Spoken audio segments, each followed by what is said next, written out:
Athwa Lines police મથકમાં ફરજ બજાવતા પોલીસ ઇન્સ્પેક્ટર લાંચ લેતા રંગે હાથે ઝડપાઈ ગયા હતા.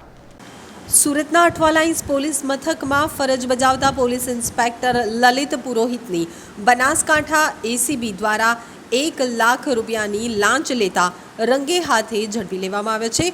આરોપી પોલીસ કર્મચારી દ્વારા અરજીના આધારે પોલીસ ફરિયાદ દાખલ ન કરવા માટે 3 લાખની લાંચ માંગી હતી. જો કે ફરિયાદીએ લાંચની રકમ વધારે હોવાનું જણાવતા રકઝકના અંતે 1 લાખ રૂપિયાની રકમ નક્કી થઈ હતી.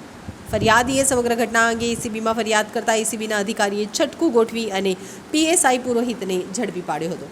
એસીબીના સૂત્રો પાસેથી જાણવા મળતી વિગતો અનુસાર બનાસકાંઠા ખાતે રહેતા ફરિયાદી વિરુદ્ધ અઠવા પોલીસ મથકમાં અરજી કરવામાં આવી હતી, જેની તપાસમાં જોતરાયેલ પીએસઆઈ લલિત પુરોહિતે અરજીના આધારે પોલીસ ફરિયાદ દાખલ ન કરવા માટે ફરિયાદી પાસેથી 3 લાખ રૂપિયાની માંગ કરી હતી.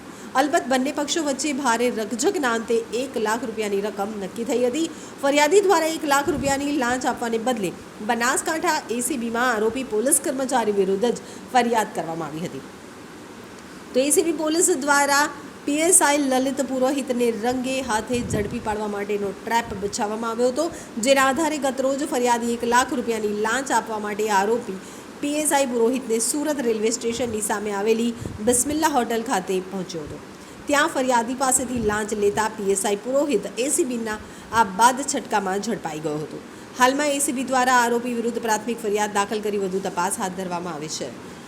બનાસકાંઠા એસીબીમાં ફરિયાદ મળેલી કે અઠવા પોલીસ સ્ટેશનની અંદર એસીબીના અમારા ફરિયાદીને વિરુદ્ધમાં એક અરજી હોય, જે અરજીના કામે લલિત પુરોહિત નામના પીએસઆઈ અઠવા પોલીસ સ્ટેશનમાં ફરજ બજાવે છે, જેઓ એનું ઇન્વેસ્ટિગેશન કરી રહેલા હતા અને એ અરજીના કામે ફરિયાદી વિરુદ્ધમાં ગુનો રજીસ્ટર નહીં કરવાના આવેજ પેટે પ્રથમ 3 લાખ રૂપિયાની માગણી કરેલી અને રકઝકના અંતે 1 લાખ રૂપિયામાં નક્કી થયેલું, જે 1 લાખ રૂપિયા લેતા આ લલિત પુરોહિત પીએસઆઈ નાઓની અટકાયત કરવામાં આવેલી છે અને તેઓ વિરુદ્ધ આગળની કાર્યવાહી હાથ ધરવામાં આવેલી છે.